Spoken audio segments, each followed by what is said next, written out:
اور یہ آیت اور اس سے اگلی جو آخری آیت ہے چوتھے سپارے کی، یہ ان خواتین کے بارے میں کہ جن سے شادی کرنا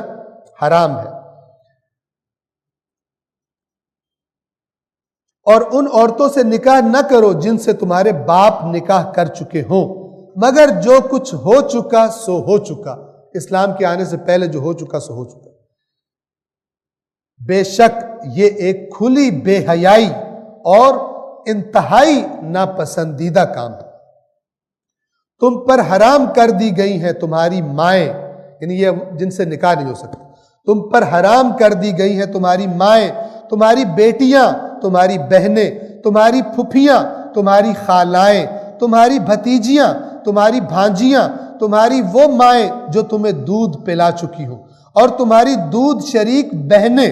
یعنی ایک ہی خاتون کا دودھ پیا ہے ایک لڑکے نے بھی اور ایک لڑکی نے بھی، وہ بھی ایک دوسرے پر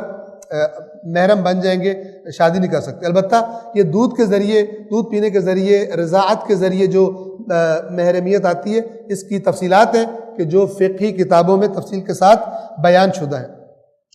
تمہاری بیویوں کی مائیں، ساس کے ساتھ بھی شادی نہیں ہو سکتی، اور جن بیویوں سے تم مقاربت کر چکے ہو ان کی وہ بیٹیاں جو تمہاری پرورش میں رہی ہو۔ ایک بندہ کسی ایسی خاتون سے شادی کرے جس کی پہلے بھی شادی تھی اور پہلے شوہر سے اس کی کوئی بیٹی تھی،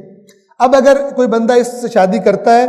اور شادی کے بعد نزدیکی کر لیتا ہے تو یہ بیٹی جو ہے اس عورت کی، پہلے شوہر کی بیٹی، یہ ہمیشہ کے لیے اس شخص پر حرام ہو جائے گی، لیکن اگر نزدیکی نہ کی جائے تو پھر حرمت نہیں ہوتی۔ اور جن بیویوں سے تم مقاربت کر چکے ہو ان کی وہ بیٹیاں جو تمہاری پرورش میں رہی ہو، ظاہر بات ہے وہ بیٹی ساتھ ہی آئے گی، ان کو ربائب کہا جاتا ہے، یعنی جو اسی کے گھر میں پلتی ہے، اسی شوہر کے۔ لیکن اگر ان بیویوں سے مقاربت نہ ہوئی ہو، صرف عقد ہوا ہو تو کوئی حرج نہیں ہے۔ کیا مطلب؟ اس کو طلاق کے بعد نہ یہ کہ وہ بھی نکاح یا بیٹی سے بھی نکاح ہو جائے، ایسا نہیں، اس کو اگر طلاق ہو جائے تو بیٹی سے نکاح کرنا جائز ہے۔ نیز تمہارے صلبی بیٹوں کی بیویاں،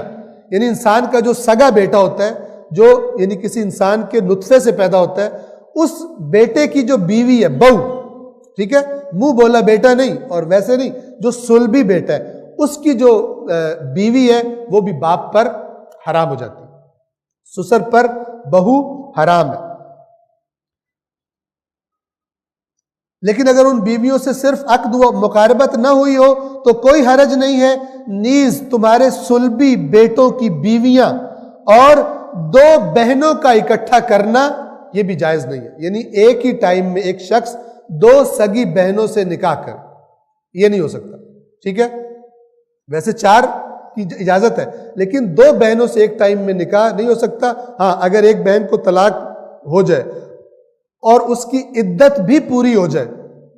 تو پھر دوسری بہن سے نکاح، اس کی دوسری بہن سے نکاح ہو سکتا ہے۔ اور 2 بہنوں کا باہم جمع کرنا، مگر جو پہلے ہو چکا سو ہو چکا، اسلام کی شریعت کے آنے سے پہلے جو ہو چکا سو ہو چکا، بے شک اللہ بڑا